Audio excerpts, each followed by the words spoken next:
Welcome back. For this segment of the program, we're going to be talking about celebration plans for Martin Luther King's birthday. Joining me are my guests, Reverend MKellar, who is a commission member, and the name of that committee is the Federal Holiday Commission.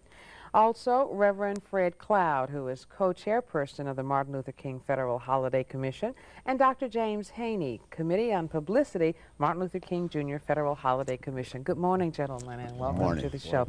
Dr. Haney, we'll start with you. Tell us what this commission is all about. Well, essentially what we're trying to do, Brenda, is to stay in step with what's going on nationally.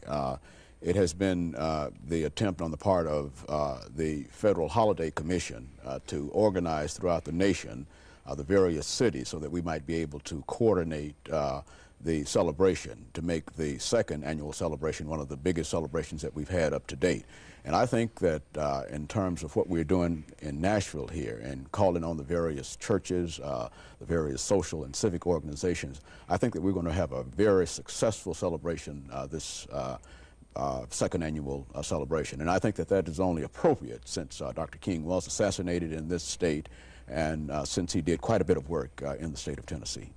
Reverend Cloud, do you think we've gotten past some of the negative comments that were made about just another holiday? And as you might have heard, I'm sure lots of things that were said, reasons not to have the holiday, reasons how we should really celebrate it. Do you think we're past that now and really moving on to maybe remembering him in the way that the man really was? I think that we have more positive activity and good feeling about this holiday than any holiday except the religious ones, Christmas and Easter, which of course are different in kind. As a national holiday, think about it.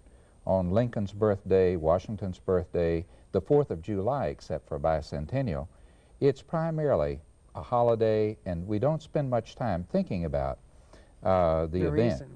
But I've just come from speaking at one of the schools, and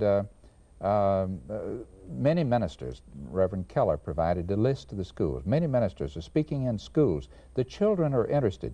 Children who weren't even born when he was assassinated learn his speeches, know what he was about.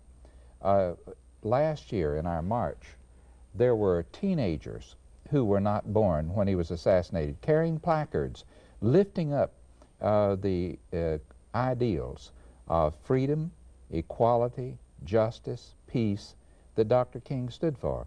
So I really feel, Brenda, that Martin Luther King's birthday is more of a teaching and celebrating event than any national holiday we have. That is definitely a strong point to be made. Churches are being very actively involved, and of course anyone who knew Dr. King and knows anything about that memory knows about his involvement within the church. Do you think that's an important part, too, to make this a continuous celebration where churches are very active in what he was about? Brenda, definitely, for most of us know that Dr. King was a prophet of his time. Not just a man with a single-minded dream, but a conclusive dream that embodied the fabric of what this nation is all about. And so the church, I think, has its role to play, because this kind of thrust, and in most movements of this nature, where there is a moral imperative, then the thrust must come from the religious community if it's to have the impact on the social consciousness and the spiritual awareness that the community is to have. I want to talk with each of you, too, real personally about what the holiday really means to you. I mean, obviously, all of you have been out making speeches, and you're going to be making speeches and doing a lot of community involvement. But what does it really mean personally to you, Dr. Haney? I don't know. I think looking back over my generation, Dr. King had a special meaning to us, primarily because of the risk, I think, that he was willing to take in going up against segregation during the period. What we tried to point out to our students at Tennessee State University is that it's very easy to organize a march and go downtown to the Legislative Plaza, and we're doing it all with the, support of the city administration, the mayor, and et cetera. But during Dr. King's time, when people talked about organizing a march and going downtown, instead of the authorities willing to cooperate, the authorities stood in opposition to that. And just to be able to go back to that period and to relive that kind of experience is to make you much more aware of where we have come from during this period. Now, certainly we have not reached that ultimate goal of realizing Dr. King's dream entirely.